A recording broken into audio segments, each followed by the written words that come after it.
Sea una feliz tarde. ¿Tienen ustedes un laboratorio que les envía a Classroom? Tenemos 10 minutos para resolverlo, por favor. Voluntario, como siempre, solo para que ustedes puedan autoevaluarse. Así que vamos a regresar con ustedes. Voy a regresar exactamente a las 4 de la tarde. Van a tener 14 minutos para hacerlo. 4 de la tarde los tengo nuevamente conmigo. Solo háganme el favor de trabajar los que quieran hacerlo en ese laboratorio que les acabo de enviar. Así que nos vemos en minutos, 13 minutos. Acabo de enviarles un nuevo laboratorio sobre las medidas cautelares, por favor, tomen nota de eso. Es sobre las medidas cautelares y regreso, como les decía, a las 4 de la tarde. Bien, antes de dar inicio a la clase del día de hoy, me he permitido trasladarle a ustedes y compartir con ustedes el Código Procesal Civil y Mercantil, solo para invitarles a que lean los artículos de los últimos dos temas que hemos abordado. El martes de esta semana estuvimos hablando de las pruebas anticipadas, inclusive hablamos de la conciliación. Ya hoy por hoy estamos entrando ya al juicio ordinario. El día de hoy ya vamos a hablar del juicio ordinario, pero los invito a que estudien y analicen los artículos desde el 96, que es que empieza la vida ordinaria. El 97 nos habla de la conciliación, que era un mecanismo para evitar un juicio o terminar uno ya iniciado del que hablamos el día martes. Hablamos de las pruebas anticipadas, se recordarán que hablamos de la declaración jurada sobre hechos personales, que exactamente así lo dice el artículo en este parrafito. Es importante que recuerden ustedes que los títulos del articulado no son parte de la ley. O sea que si se dice posiciones, exhibición de documentos, no es porque efectivamente así se llame la prueba, porque no es parte del articulado, pero sin embargo sirve para orientarnos. Aquí le llaman posiciones, que era lo que yo les mencionaba a ustedes, que no es ni más ni menos que sinónimo de preguntas. Así se titula esa prueba, pero se llama Declaración Jurada sobre Hechos Personales. Luego hablan aquí de las exhibiciones, primero la elección de documentos, luego la exhibición de libros de contabilidad y comercio, y después la exhibición de bienes muebles y semovientes, del que hablamos también el día martes, y el trámite de estas exhibiciones, que también le dije que la vía incidental, tanto el de bienes muebles y semovientes como la prueba de documentos, no así la prueba de exhibición de libros de contabilidad, porque estaba establecida ya en la ley. Luego nos habla del reconocimiento judicial con la prueba de peritos, que del cual también hablamos, la declaración de los testigos, en qué casos se van a dar, y otras facultades del juez en relación a otros medios de prueba. Esto fue lo que vimos el día martes, está regulado a partir del artículo 96 hasta el artículo 105. E igualmente quiero invitarles a que nos involucremos a el análisis también de las medidas cautelares. En el Código Procesal Civil aparece en el libro quinto, alternativas de comunes a todos los procesos, las providencias cautelares, se le llaman providencias, se le llaman medidas cautelares, medidas de urgencia, bueno, tiene varios nombres. El código los titula en el título providencias cautelares, y aquí, pues, aquí van a ustedes a entender para qué es la seguridad de personas. Este tema lo hablamos la semana antepasada. Vamos a hablar aquí también de la intervención del Ministerio Público, que debe entenderse como intervención de la Procuraduría General de la Nación. Aquí se creó el Ministerio Público. Cuando existía este código, pues el Ministerio Público y la Procuraduría eran una sola institución. Ustedes saben que ahora ya es completamente distinta, pero todo en el ámbito civil que diga Ministerio Público debe leerse Procuraduría General de la Nación. De ahí tenemos las medidas ya de garantía, el arraigo, para dar un ejemplo, el arraigo, qué es el arraigo, para qué sirve, cuáles son sus efectos, aparecen acá. Luego tenemos la anotación de demanda, que es otra medida que también ya expliqué. Aquí está su articulado que la regula. El embargo, que es importantísimo como una medida cautelar. Esta es una medida muy importante de mucha utilización. Está regulada en el artículo 527. El secuestro, que es el desapoderamiento del bien de manos del deudor, está regulado en 528. La intervención, que es cuando el embargo recae sobre empresas mercantiles o fincas que estén trabajando. Luego, por último, las providencias de urgencia, que nos da una amplitud para poder pedir cualquier medida que sea acorde a lo necesario. Aquí nos habla de la garantía, que yo expliqué que es del 10 al 20% para poderlo hacer. Y aquí habla de las medidas que se solicitan ya en la demanda. Una es antes de la demanda, garantía, y la otra es con la demanda. Igual habla de algunas cosas importantes que es importante leer, así que los invito a leer todo este articulado que termina en el 537 del Código Procesal Civil y Mercantil. Entonces estamos hablando desde el artículo 516 al 537. Denle una leída, por favor, para que no se queden ustedes solo con la explicación que su profesor les da en clase, sino que ustedes ya se complementen y se integren específicamente a el conocimiento de la ley en relación a los temas que yo esté abordando con ustedes. Así que les voy a pedir que lo hagan. Por supuesto, no lo voy a obligar a hacerlo, sino ustedes sabrán si lo hacen o no lo hacen. Y el tema que vamos a abordar el día de hoy, pues se refiere específicamente a los procesos de conocimiento. Hoy vamos a abordar realmente dos temas. Esto es de los procesos de conocimiento, es un tema muy rápido, lo vamos a abordar en 10 minutos, estimo yo, pero para mí es importantísimo que ustedes entiendan que es un proceso de conocimiento, lo diferencian del proceso cautelar y por supuesto en el futuro del proceso de ejecución. El éxito del conocer el proceso civil es saber la diferencia entre estos procesos. Esta clasificación finalista, ustedes recordarán que le expliqué cuando hablamos de los procesos y sus clasificaciones, esta clasificación que divide los procesos atendiendo a su finalidad o función, dividió los procesos en procesos cautelares de conocimiento y de ejecución. El proceso cautelar que nosotros vimos y explicamos esta semana, perdón, semana pasada, lo que busca es garantizar las resultas de un juicio futuro. Vamos a ver, si yo quiero arraigar a alguno de ustedes, de los que están escuchando en este momento, si los quiero arraigar, porque se me da la gana, pues voy a presentar una solicitud al juez bajo los argumentos que en un lapso de tiempo, pretendo presentar una demanda en contra de ustedes y el juez me va a dar la medida simplemente con que yo pague la caución. Les voy a contar una anécdota. Tenía un buen amigo mío que llegó una vez a preguntarme. Sucede que tenía su hijo que se había enamorado de una muchacha. La muchacha agarró viaje para los Estados Unidos con la familia, a vivir en los Estados Unidos, y el muchacho se quería ir con la novia. Mi amigo llegó a preguntarme a la oficina qué podía hacer. El jovencito, pues, ya tenía 18 años de edad, y yo le dije, pues no puedes disponer, porque si hubiera sido menor de edad, pues simplemente no autorizas y estuvo, pero ya siendo mayor de edad, 18 años, tiene libertad de hacer. Pero mira, yo no quiero que se vaya.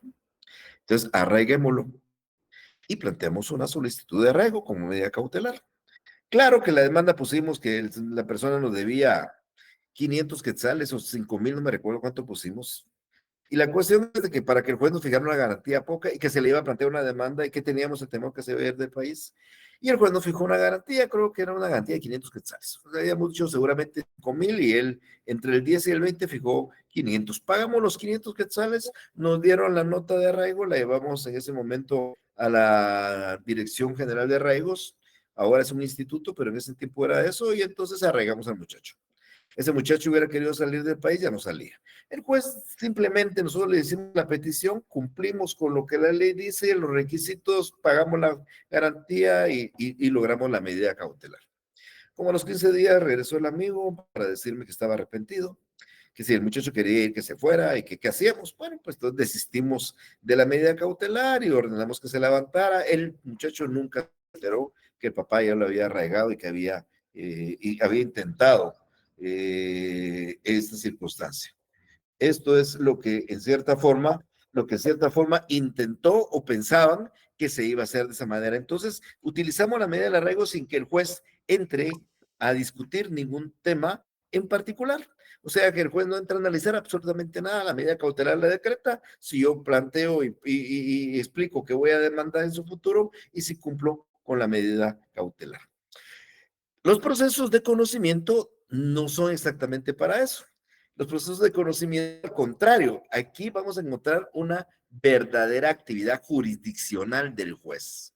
Miren, pues al juez se le va a presentar un asunto donde para empezar la demanda, esto es una presunción que viene desde la época del derecho romano, esta presunción es que quien demanda miente, quien denuncia miente, pero aquí es quien demanda miente.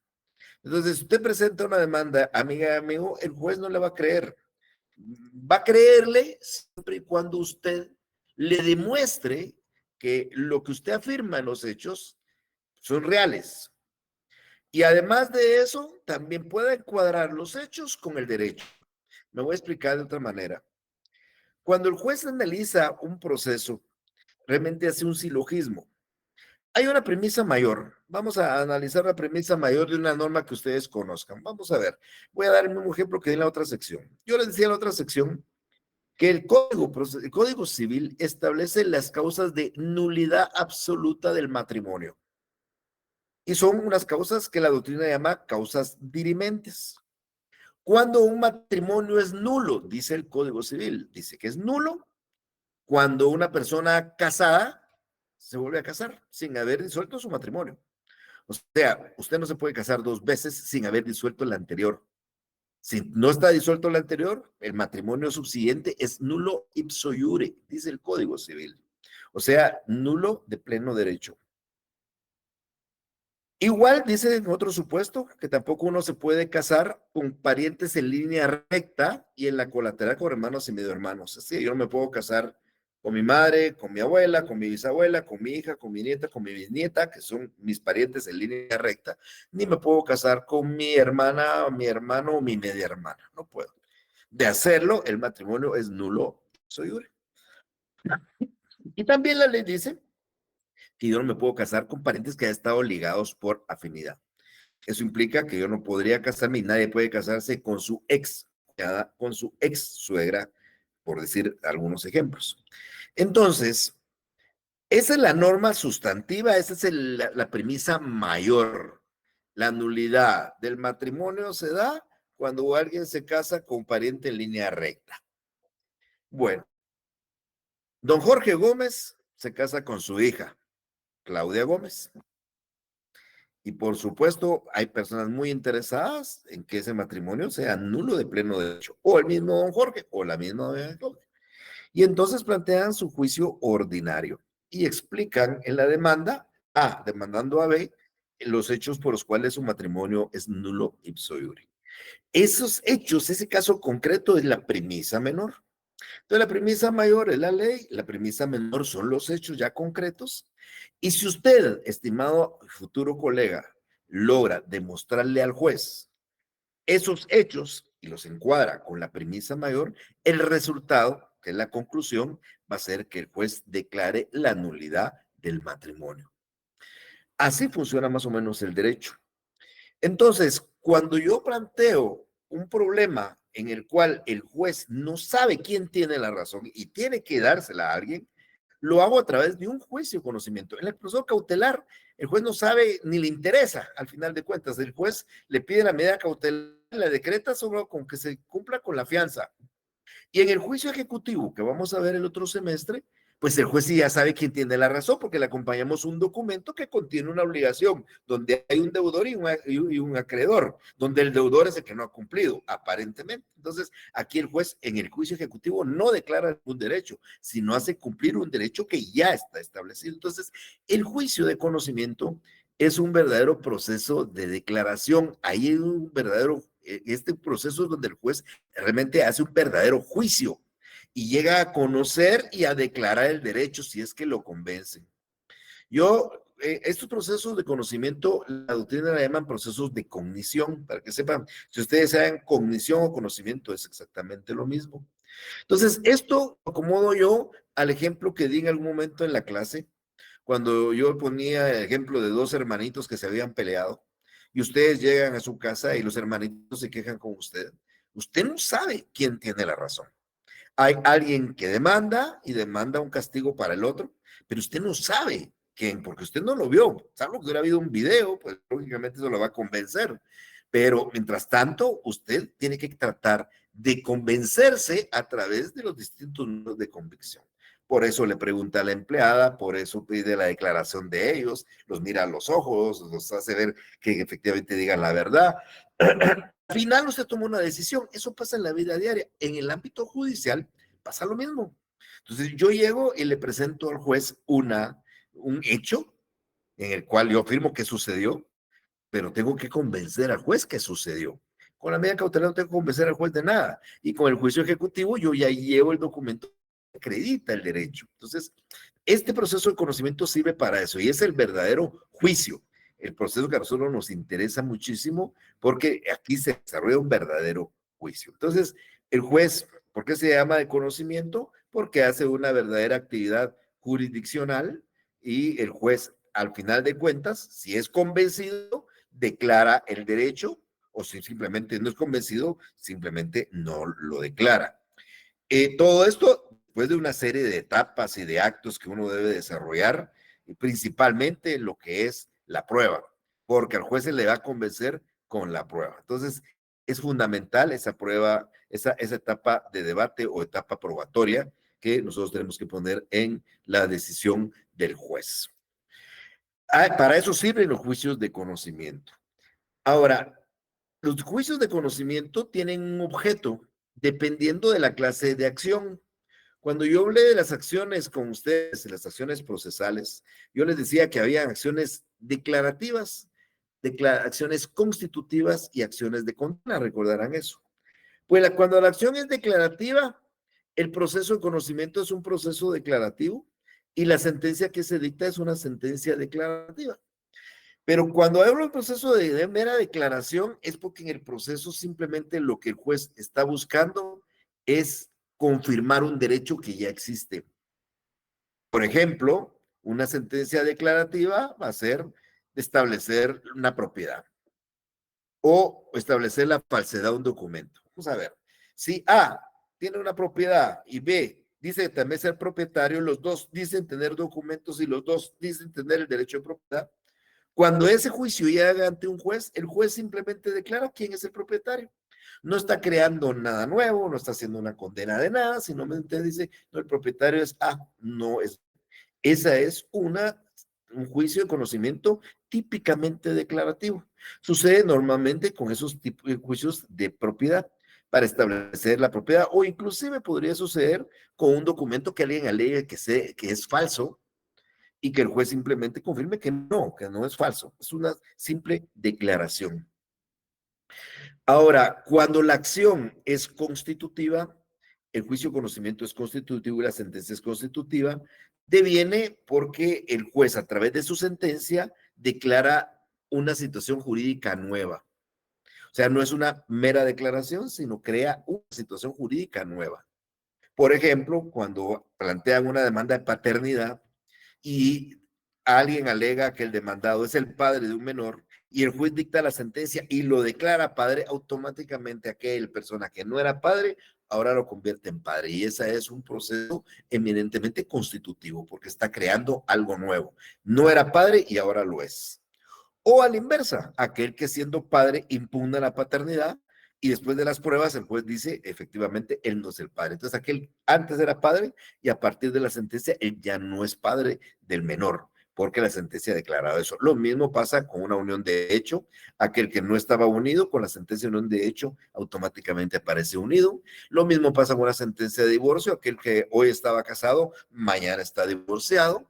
Y el mismo ejemplo de la nulidad absoluta del matrimonio pues es un juicio de conocimiento constitutivo, porque las personas se casaron, pero al declararse nulo su matrimonio, automáticamente ya no existe el acto del matrimonio. Eran casados, ahora serán solteros. Entonces, ese es un proceso de conocimiento cuya acción es de una declaración constitutiva. Y por último, tenemos los procesos de conocimiento que buscan una declaración de condena. Estos para mí tal vez son los más importantes, porque cuando yo hablo que lleva una condena es que lo que se busca con la sentencia es que el juez haga una declaración y determine una obligación de dar, de hacer o de no hacer. Por ejemplo, Si yo planteo una demanda de daños porque me chocaron mi carro y quiero que alguien me pague 20,000 quetzales, el concepto de daños por los daños ocasionados, cuando el juez dicta la sentencia y condena a pagar 20,000 quetzales, está condenando a una obligación de dar. Si yo, por ejemplo, me gané un vehículo en una rifa y la empresa que lo rifó no me lo quiere entregar, yo promuevo un juicio para que me entreguen el vehículo, el juez al dictar la sentencia ordena y fija una obligación de dar un vehículo. O yo voy a promover un juicio porque sucede que estoy encerrado entre varios predios y quiero que se constituya una servidumbre de paso para poder salir de esos predios, planteo un juicio para que se declare una constitución de servidumbre de paso y el juez ordena abrir una constitución, es una obligación de hacer. O simple y sencillamente, pues yo estoy buscando que esa servidumbre se cierre porque ya no se utiliza, entonces estoy pretendiendo que se cierre y ya no, sería una obligación, ya no se utilice, una obligación de no hacer. Pero lo que sea, por dar algunos ejemplos nada más, pero cuando el juicio busca eso, entonces el juicio es un juicio de conocimiento que busca una declaración de condena. ¿Por qué es muy importante este juicio de condena? Porque cuando no se cumple el dar, no se cumple el hacer, no se cumple el no hacer, entonces nosotros tenemos que ir a ejecutar. O sea, las ejecuciones, que vamos a ver el otro semestre, devienen de un proceso de condena, no de un declarativo ni un constitutivo, sino uno de condena, porque se impone una obligación y cuando se incumple habrá que ejecutarla, ¿ok? Eso para que tengamos una idea más o menos de cómo funciona este aspecto. En el Código Procesal Civil, recuérdense ustedes que regula en el libro segundo, así se llama el título del código, se llama procesos de conocimiento. Y cuando son procesos de conocimiento es porque son juicios en los cuales se va a declarar un derecho controvertido. De su juicio vamos a estar hablando en el futuro, por supuesto, pero hoy por hoy, en este semestre, vamos a hablar del principal proceso de conocimiento. Se denomina juicio ordinario. Alguien me va a decir por qué se llama juicio ordinario. Bueno, yo le voy a contar de que se sacó un concurso para ponerle el nombre al juicio antes de que el código entrara en vigencia. Querían los autores del código que dijeran qué juicio podría, qué nombre le podrían poner a un juicio, que era el más común, el juicio que era el de aplicación general, el juicio que iba a utilizar para cualquier cosa. Y entonces alguien dijo, póngale un juicio. Ese es un tipo, así como un tipo cualquiera, es un tipo ordinario, es un juicio ordinario. No, es mentira lo del concurso, ¿verdad? Eso no existe. Se le llama juicio ordinario porque es el común. Se llama juicio ordinario porque es el normal. Y entonces nosotros, para cualquier cosa, el juicio ordinario. Pero parece un juicio oral, sí. En este Código Procesal Civil se crea un juicio oral que no existía antes, como una forma de tratar de introducir la oralidad. Siempre ha aparecido la escritura y para introducir la oralidad en el proceso civil, pues introducen este juicio oral en este código y se aplica para ciertas cosas específicas que oportunamente en el otro semestre voy a estar explicando. Y hay un juicio sumario que aparece siempre en todas las legislaciones, que es con un trámite idéntico al juicio ordinario con plazos menores. Por ejemplo, el juicio ordinario dura 69 días, el juicio sumario dura 32 días, o sea, más o menos un poquito menos de la mitad en tiempos, pero el trámite es exactamente similar. Entonces, siempre va a existir y en el juicio sumario se tramitan otras cosas muy particulares. Entonces, tengan ustedes siempre idea, mis estimados amigos, que el juicio ordinario es el prototipo de los procesos, es el que se aplica en forma ordinaria, es el que se aplica por analogía, las normas de este juicio se aplican a todos los demás juicios, y entonces es de aplicación general, salvo que el asunto que va a discutirse tenga un trámite especial. Por ejemplo, si el asunto está regulado como juicio oral, es en la vía oral. Y si está regulado como juicio sumario, es en el juicio sumario. Si no está regulado en esos dos juicios, entonces es un juicio ordinario. Así se maneja. Y ese mismo libro segundo tenía hasta el año 97 también incluido el juicio de arbitraje o el juicio arbitral. Surgió una ley en 1997, el decreto 6795, que cambió automáticamente y excluyó en ese libro el juicio de arbitraje, pero yo siempre lo manejo como un juicio de conocimiento porque es un juicio en el cual se deciden y se realiza un verdadero juicio, pero no el juez, sino personas particulares llamadas árbitros. A ellos son los que tenemos que convencer en el juicio arbitral. También con medios de prueba. Entonces vamos a encontrar 4 juicios de conocimiento: juicio ordinario, juicio oral, juicio sumario y juicio arbitral. El juicio ordinario es el tema de todo este semestre hasta que terminemos el semestre.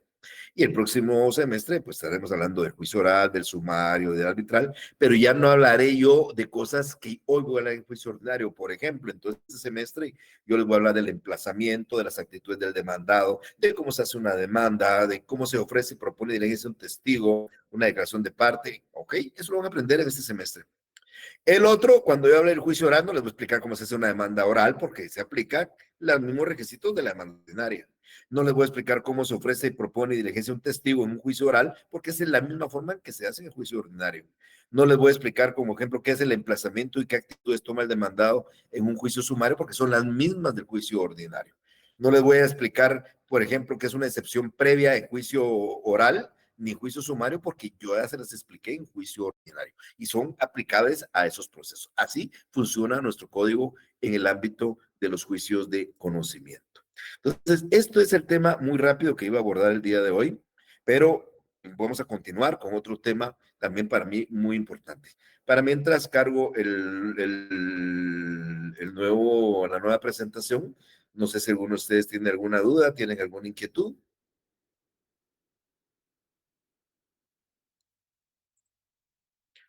Bueno, por el momento creo que no la hay.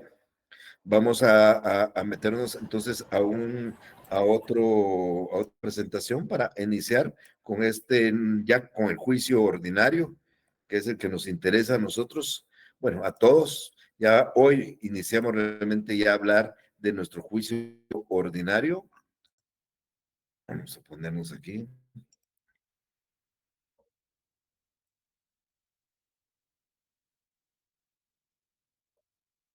Para este juicio ordinario, a partir del artículo 96, ya van a poder ustedes involucrarse, pero hoy voy a explicarlo de esta manera. Miren, pues, yo voy a explicar el juicio ordinario el día de hoy y creo que no me va a dar tiempo, lo voy a concluir el día martes de la semana entrante en forma presencial. Pero voy a hablar del juicio ordinario desde la demanda hasta la sentencia en términos muy generales. Y a partir de después de Semana Santa vamos a hablar de cada parte del juicio ordinario. Por ejemplo, hoy les voy a explicar que empieza con una demanda y después de Semana Santa yo les voy a explicar cómo se hace una demanda, cómo se redacta, etcétera, etcétera. Yo les voy a explicar hoy que en el juicio ordinario, pues ustedes pueden plantear excepciones previas y cuando estemos después de semana, les voy a explicar qué es una excepción previa, cuáles son, voy a explicar cada una de ellas, cómo se tramitan, etcétera, etcétera. Igualmente les voy a hablar hoy de excepciones perentorias en el juicio ordinario. Después de Semana Santa explicaré qué es una excepción perentoria, cuál es la diferencia con una excepción previa, para qué sirven, etcétera. Igualmente vamos a hablar de medios de prueba el día de hoy muy rápidamente y cuando estemos ya después de Semana Santa y hasta el fin del semestre voy a explicar cada uno de los medios de prueba. Voy a agarrar un día para la declaración de parte, otra declaración de testigo, reconocimiento judicial, voy a explicar para qué sirve, cómo se ofrece la prueba, cómo se propone la prueba, cómo se diligencia la prueba, cómo se incorpora y qué valor tiene la prueba. Todo eso lo vamos a estar hablando ya después del Semana Santa. Entonces, el día de hoy, y creo que vamos a utilizar más o menos bueno, voy a ver en qué momento me detengo porque con la otra sección tampoco logramos terminar. Es una presentación de 9 minutos. Con que lleguemos a 5 minutos de la explicación, dejaremos lo otro para el día martes de la semana entrante. Entonces, vean, para empezar, ¿cuándo iniciamos con un juicio ordinario nosotros? Cuando existe un conflicto. Yo aquí estoy poniendo en el ejemplo de un carro accidentado. Hay una señora muy molesta con su carro accidentado. Ellos trataron de resolver su problema a través de la composición. Seguramente la señora le habló a que le chocó y el otro buscó un montón de justificaciones y al final no logró que se comprometiera a pagarle los daños. Como no se logra el resultado a través de una actividad extrajudicial, pues nos toca ir a promover una acción judicial. Y entonces, pues tenemos que ir a promover un juicio. En este momento se llama ordinario. El otro a fin de año va a ser ordinario, oral, ya sabe, usted ya tendrá que saberlo, pero en este momento es ordinario, porque no quiero confundirlo con los demás. Entonces, vamos a dilucidar un juicio ordinario, cuya característica es que en esa vía se tramitan todas las controversias que no tengan un trámite especial. Es decir, si usted le llega un caso, voy a poner dos ejemplos, si usted le llega un caso para pedir alimentos, ustedes van y ven que alimentos se tramitan en juicio oral, así lo dice el artículo que regula qué asuntos se tramitan en juicio oral. Entonces, como son los alimentos que se tramitan en juicio oral, pues no pueden hacerlo por la vía ordinaria, tiene que ser juicio oral. Y si fuera un juicio para cobro de rentas o pedir la desocupación de un mueble dado en arrendamiento, ustedes van a ver las reglas del juicio sumario y dice juicio sumario, los asuntos de arrendamiento se tramitan en juicio sumario, por consiguiente van a tener que excluir el juicio ordinario. Pero en términos generales, cualquier cosa es vía ordinaria.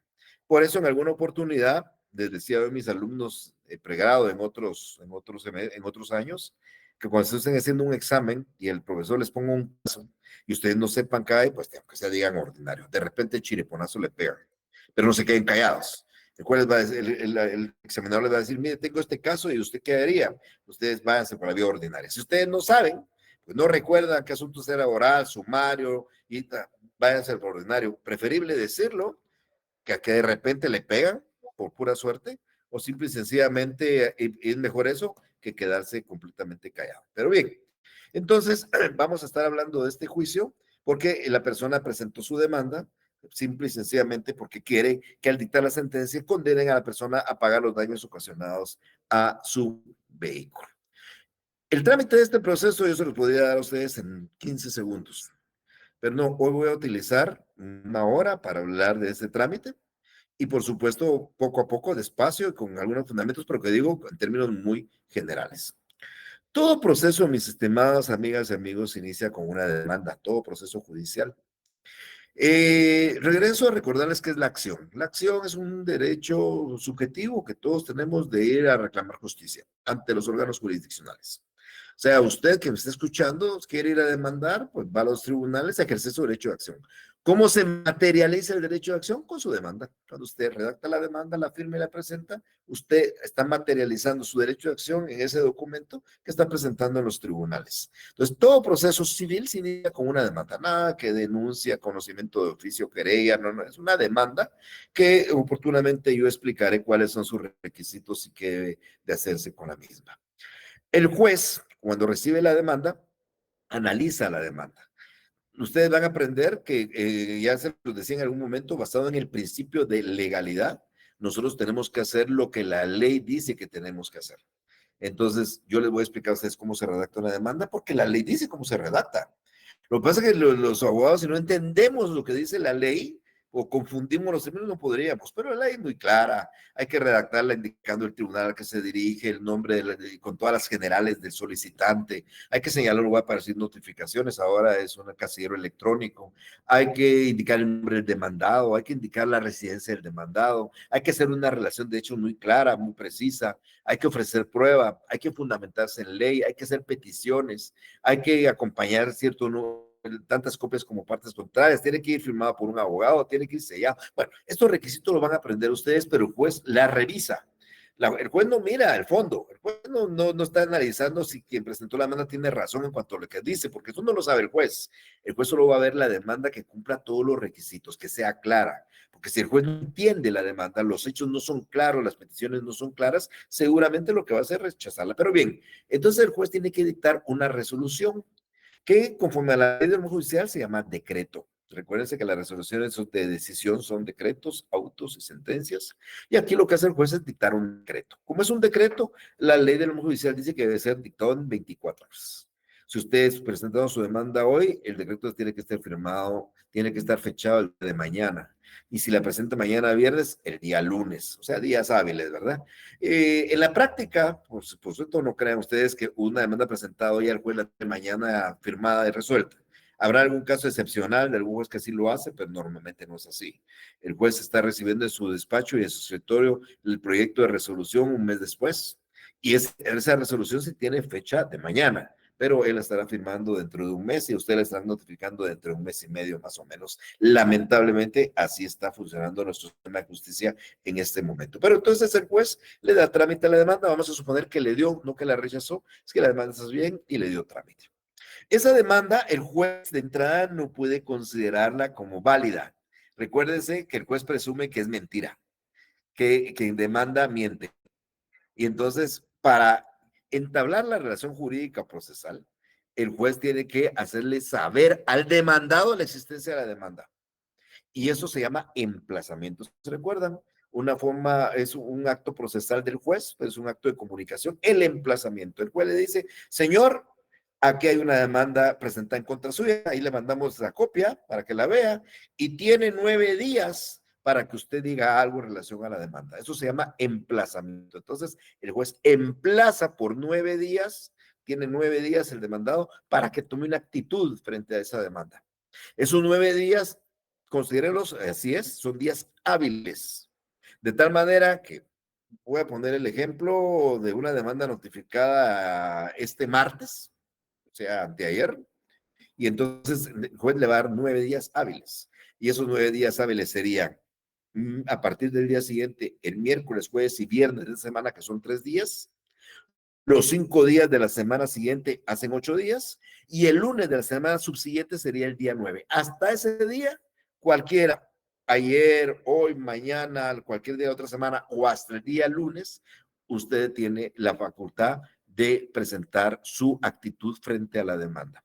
9 días hábiles contados a partir del día siguiente. Tomémoslo muy en cuenta eso, por favor. Entonces, esos 9 días son ¿para qué? Para que el demandado tome una actitud frente a la demanda. El proceso civil debe de cumplir con ciertos presupuestos procesales. Vamos a ver. Esto es sentido común, pero está establecido ahí. Por ejemplo, la demanda que se presenta en un proceso civil debe ser una demanda clara, debe ser precisa, debe ofrecerse la prueba, debe hacerse peticiones claras también, debe dirigirse ante un juez competente. Bueno, se reúnen ciertos requisitos porque la demanda viene siendo o constituye un proyecto de la sentencia. Cuando ustedes hacen una relación de hechos y pasar el principio de congruencia, el juez va a utilizar sus hechos para preparar esta sentencia y sus pretensiones para declararlas en la sentencia. Entonces, normalmente la demanda viene siendo un proyecto de la sentencia. Entonces, tiene que ser una demanda bien hecha. Pues digo con claridad, no hablando. Imagínense que ustedes pongan, pues vengo a plantear el divorcio, me casé con Juanita González y vengo a plantear el divorcio para que se declare el divorcio con Carlita Pérez. No habría ninguna relación, completamente contradictorio. Se casó con una y pide el divorcio de otra. Esa demanda hay que rechazarla porque no es clara. Entonces hay que tener una demanda que cumpla lo que establece la ley, porque si no cumple, pues debió haberla rechazado.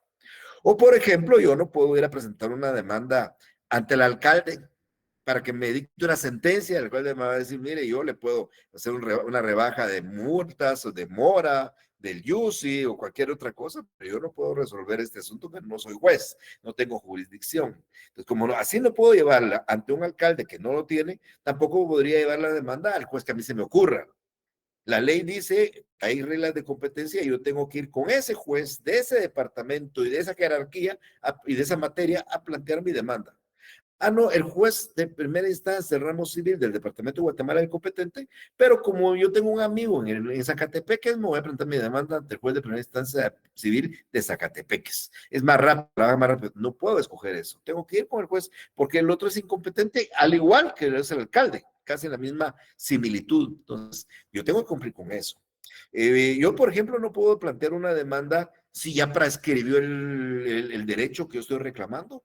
No debería presentarla, pero a mí qué me importa. Es una demanda que ya prescribió hace 3 años, pero a mí qué me importa, yo presento la demanda. O una demanda cuyas acciones ya caducaron. Sucede que el divorcio, dice la ley, que hay que plantear el divorcio por causal determinada dentro de los 6 meses de sucedida la causal. La causal fue hace 20 años, pero yo vengo a presentar la demanda hoy. Ahí se está incumpliendo con ciertos presupuestos de validez del proceso, en este caso de tiempo. Yo, Mario Gordillo, no voy a pedir el divorcio de uno de mis hijos, porque él no quiere divorciarse, pero si quiero que se divorcie, yo presento la demanda, yo no tengo legitimidad para hacerlo. Entonces, todos esos presupuestos procesales se alegan a través de una defensa que se llaman excepciones previas. ¿Se recuerda que cuando yo hablaba de acción en el ámbito de la física, decía frente a una acción hay una reacción? Pues en el ámbito del proceso, frente a una acción hay una excepción. El actor acciona y el demandado excepciona. Y el demandado tiene la posibilidad de plantear 2 clases de excepciones. Una son las previas, que son las que estoy explicando en este momento, que son de carácter depurativo. Oportunamente voy a explicar ya con forma ya directo cada una de las excepciones y cómo se tramitan, pero que tratan es de depurar esos errores del proceso. La demanda viene mal, hay que hacerla bien. El juez no es competente, mándela con el juez competente. La persona que reclama no tiene el derecho, pues que venga a reclamar que sí tiene el derecho. Entonces, ese es un mecanismo de defensa a través de las excepciones previas, que se deben de resolver antes de entrar a decidir sobre el fondo. Por eso es que la excepción se llama previa, porque es de previo pronunciamiento. Si no se resuelve una excepción, no se puede entrar a discutir el fondo del asunto, porque hay que ver si efectivamente pues, es incompetente, porque vamos a seguir un proceso hasta el final si es incompetente. Si la persona no tiene derecho a reclamar o accionar, porque vamos a hacer un proceso. Entonces, las excepciones deben plantearse conforme a eso, a la ley, dentro de los primeros 6 días de ese emplazamiento. Yo dije que el emplazamiento fue el martes y que dije que teníamos desde el miércoles 3 días al viernes de esa semana 3, 5 días de la otra semana 8 y el día lunes de la semana subsiguiente 9 para el emplazamiento.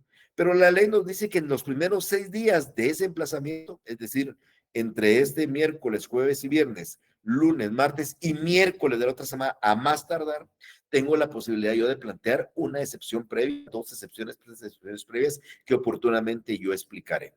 Estas se plantean dentro de los primeros 6 días de este emplazamiento. Las excepciones previas son incidentes dentro del proceso, ciertas incidencias que se dan. ¿Por qué razón? Bueno, pues porque alguien dice que el juez no es competente. Hay que discutir esa incidencia. Porque alguien dice que el juicio ya prescribió, entonces hay que discutir esa incidencia. Porque alguien alega que la demanda no cumple todos los requisitos, pues hay que discutir esa incidencia.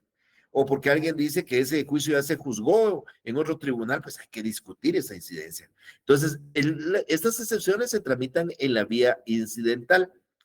Ya he explicado la vía incidental varias veces, pero aquí lo vamos a explicar más detenidamente. ¿Cómo se promueve un incidente? Bueno, primero recordemos que hay incidentes de sucesiva sustanciación e incidentes de simultánea sustanciación. El de sucesiva sustanciación es el que detiene el proceso. Estas excepciones detienen el proceso. O sea, yo planteo excepciones, el proceso se detiene. Ya no hay que contestar la demanda. Si yo planteo una excepción, la planteé ayer, la planteo hoy, la planteo mañana, o la planteo el lunes, el martes o el miércoles, yo ya no tengo que tomar una actitud el lunes de la semana siguiente porque el proceso queda suspendido a través de una excepción previa. Entonces son de carácter de esa naturaleza, suspenden el proceso. Pero también tenemos incidentes de hecho y de derecho. Y el incidente de derecho, pues no se prueba y el incidente de hecho sí.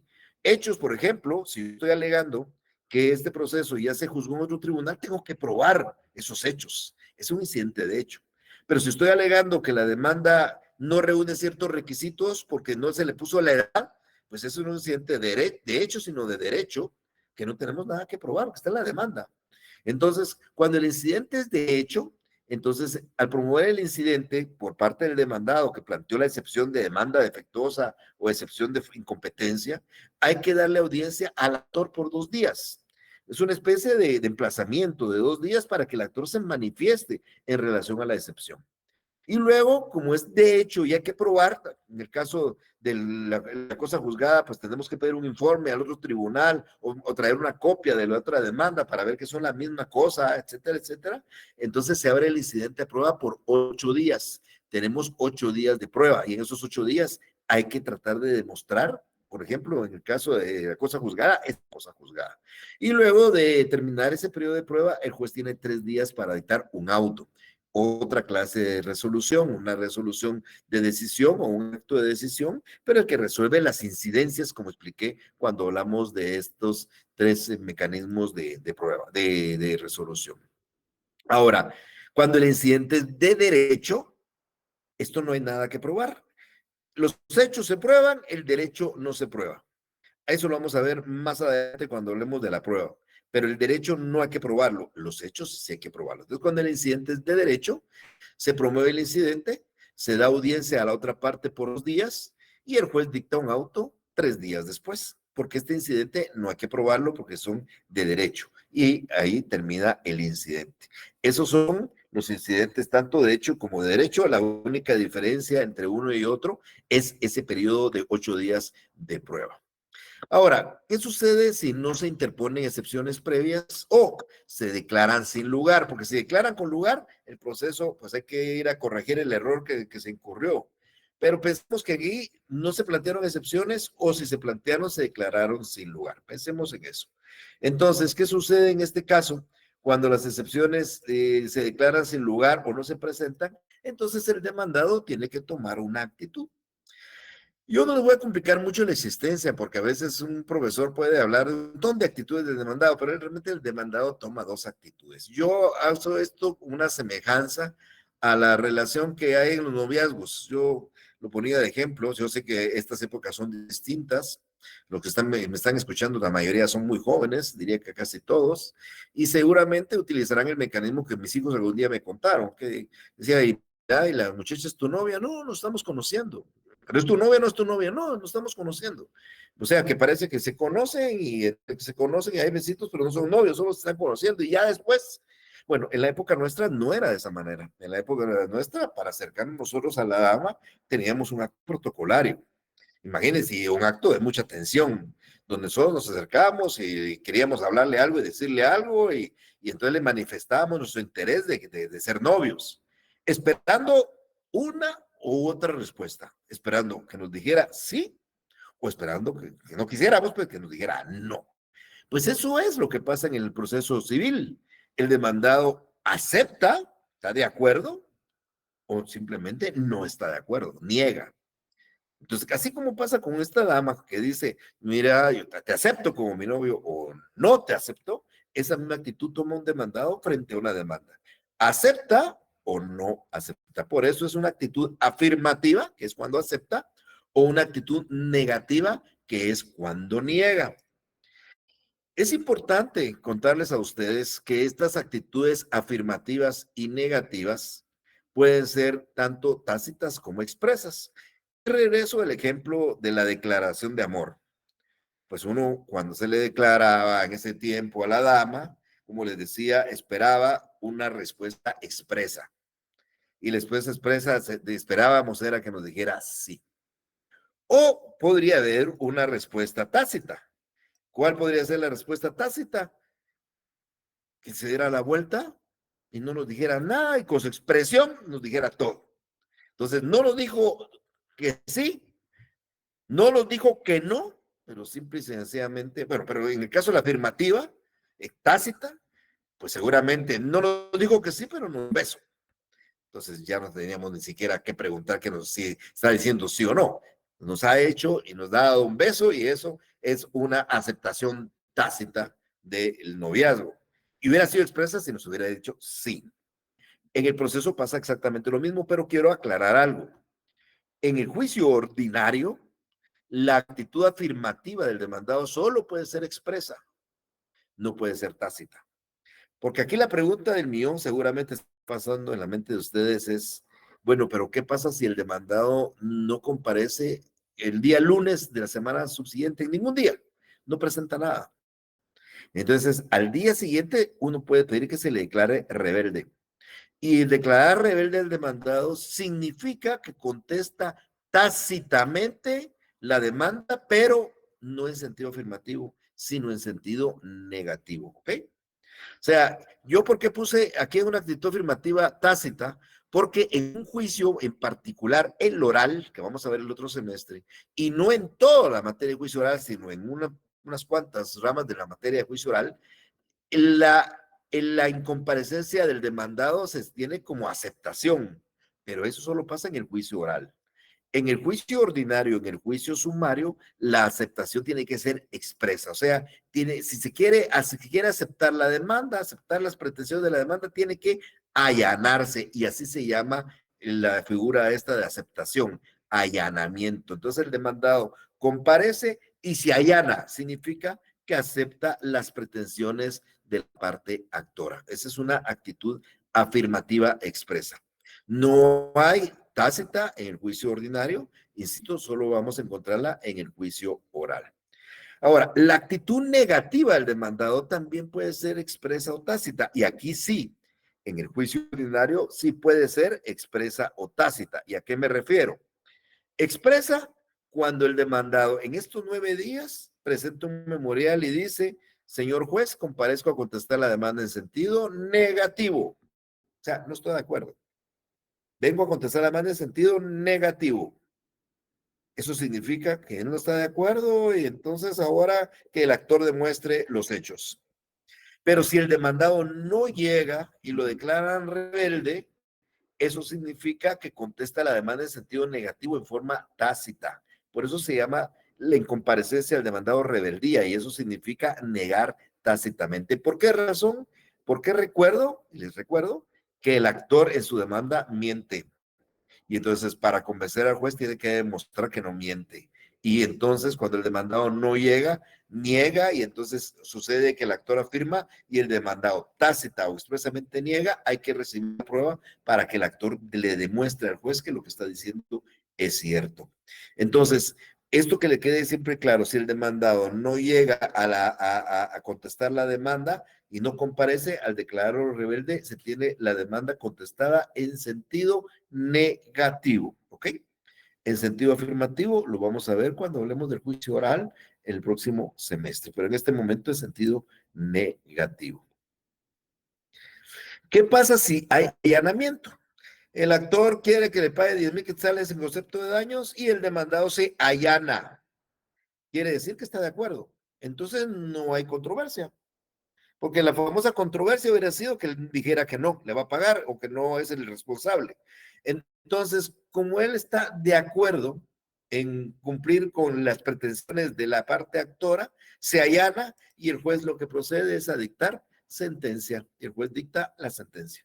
Entonces, este proceso se vuelve anormal, no va a haber tapa de prueba, ni va a haber un alegato, ni nada, porque el actor afirma algo y el demandado está de acuerdo. Entonces el juez dicta la sentencia con seguridad, sentencia a favor del actor por el allanamiento. Ahora, ¿qué pasa al contestar la demanda en sentido negativo? Pero estoy hablando del sentido negativo expreso, ¿verdad? No en el tácito. Cuando el demandado llega y presenta un escrito contestando la demanda en sentido negativo, lo puede dejar solo ahí. Decir, mire, no es cierto lo que dice el actor. Y no estoy de acuerdo en lo que dice el actor. Es una contestación negativa. Sin embargo, también puede el demandado, al momento de contestar la demanda en sentido negativo, puede interponer excepciones perentorias, que son otra clase de excepciones, que se llaman perentorias porque hacen perecer la acción del actor. Una excepción perentoria muy típica que se presenta es, por ejemplo, cuando se reclama el pago de algo y ya se pagó. Entonces una persona dice, pues mire, a mí me dé 10,000 quetzales y vengo a reclamar el pago de 10,000 quetzales y él ya pagó y tiene el recibo y presenta una excepción perentoria de pago. Como él demuestra que pagó, no debe. Así es sencillo. Él dice que debe y él ya pagó, ya no debe. Entonces, eso es una excepción perentoria. La característica de la excepción perentoria es que no ve el procedimiento, sino ataca la detención. Él quería que le pagaran y ya le pagó, bueno, debe, y demuestra que ya pagó.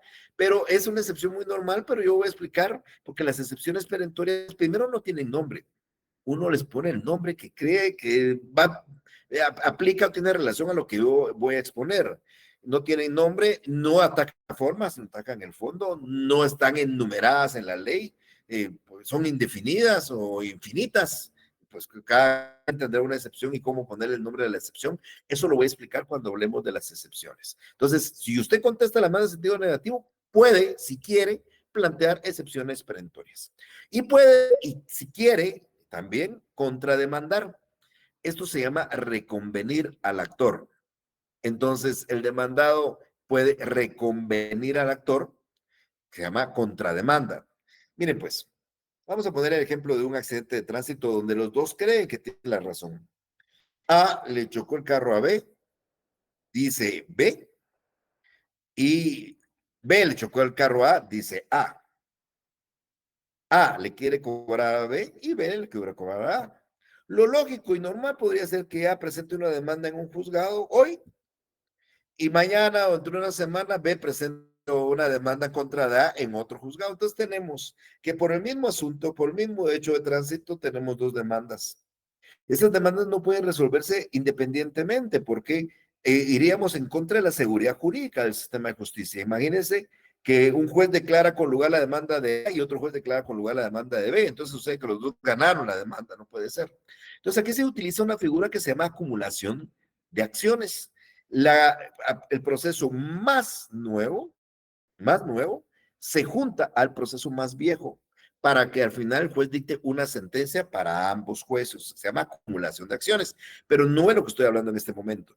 Yo estoy hablando del mismo ejemplo donde A demandó a B, B no ha presentado ninguna otra demanda, pero le han notificado esta y aprovecha este momento para contrademandar, para demandar él también. Entonces, en el proceso hay una demanda de A contra B y una contrademanda de B contra A. Esa contrademanda se llama reconvención. Entonces, el actor en un juicio donde hay reconvención es actor y demandado reconvenido. El demandado es demandado y actor reconveniente. Entonces, ¿por qué? Tienen las dos calidades. Son actores y demandados en un juicio y son actor reconveniente y demandado reconvenido en la reconvención. Entonces, esto se hace por dos cosas. Primero, puede ser por economía procesal y otro, por certeza judicial. Porque yo les digo, no podría el juez decidir sobre el mismo asunto y dictar dos sentencias contradictorias porque estaríamos en contra del sistema de justicia. Entonces, el demandado sí niega la demanda en forma expresa, puede interponer excepciones perentorias y puede reconvenir. Sobre eso vamos a estar hablando, insisto, más adelante. Ahora, ¿qué pasa si existen hechos controvertidos? A afirma y B niega, ya sea expresa o tácitamente.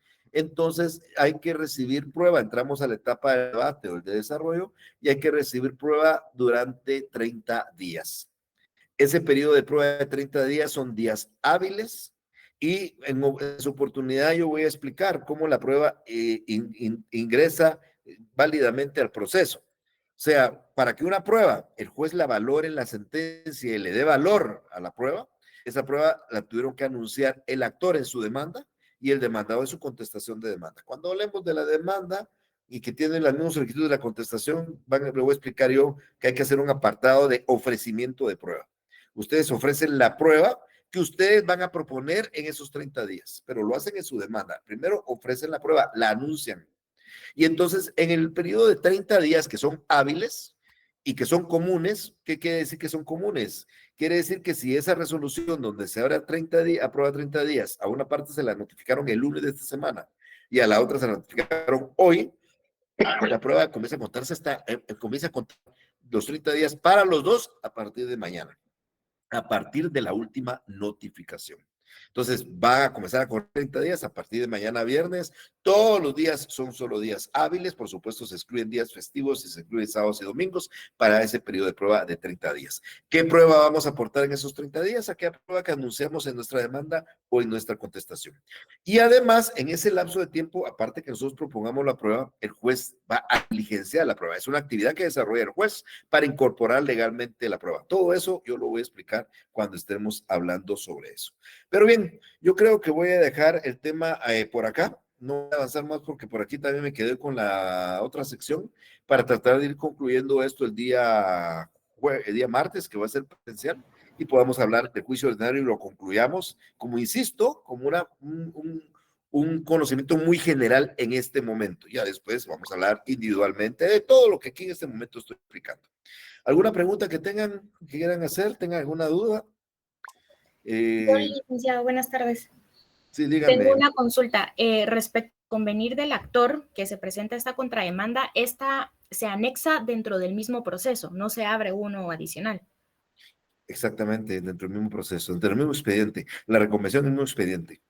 Ok. Entonces, fíjese, Madeline, que eso lo tengo que explicar oportunamente, pero usted, vamos a ponernos a usted y yo de ejemplo. Usted me chocó mi carro, digo yo, y usted dice que yo se lo choqué, y usted me presenta una demanda ordinaria, y entonces, al momento que usted me presenta la demanda, en los 9 días, yo contesto la demanda en sentido negativo y reconvengo, y pensando en la reconvención. Entonces, de esa reconvención, ahora le dan a usted 9 días para que usted se manifieste.